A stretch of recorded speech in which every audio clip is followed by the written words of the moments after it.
কথায় আছে, সময়ের ১ ফোঁড় অসময়ের ১০ ফোঁড়। গণ অভ্যুত্থানের পরপরই এমন একটি রাষ্ট্র কাঠামো নির্মাণ করা উচিত ছিল, এমন একটি সরকার গঠন করা উচিত ছিল যারা ফ্যাসিস্টদের দূষরসহ সকল রাজনৈতিক দলদেরকে নিষিদ্ধ ঘোষণা করবে এবং যারা ফ্যাসিস্টের বিরুদ্ধে যুদ্ধ করে আসছে, লড়াই করে আসছিলেন বিএনপি সহ অন্যান্য দলগুলো, তাদেরও এই সকল ফ্যাসিস্টদের কোনো রকম ছাড় না দেওয়ার জন্য প্রস্তুত থাকা উচিত ছিল।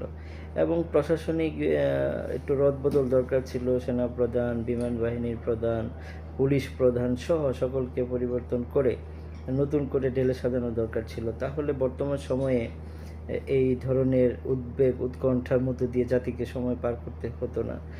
কথা উঠছে প্রফেসর ডক্টর মোহাম্মদ ইউনূস সরকার ব্যর্থ, তিনি রাষ্ট্র পরিচালনা করতে পারছেন না, তিনি পালিয়ে যাবেন, তিনি ভারতেও নাকি আশ্রয় নিতে চাচ্ছেন, এত গুঞ্জন।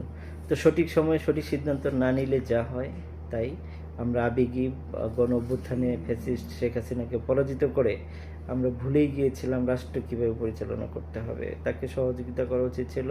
আওয়ামী লীগ, জাতীয় পার্টি সহ যারা আওয়ামী লীগকে ফ্যাসিস্ট হতে সহযোগিতা করছে তাদের বিরুদ্ধে সোচ্চার থেকে তাদেরকে নিষিদ্ধের পথে হাঁটা উচিত ছিল।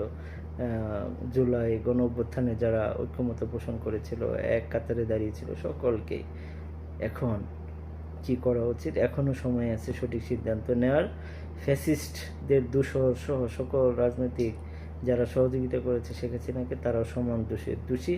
সুতরাং সেভাবে সিদ্ধান্ত হলে দেশ জাতি উপকৃত হবে, ফ্যাসিস্ট যাতে ফেরত না আসতে পারে।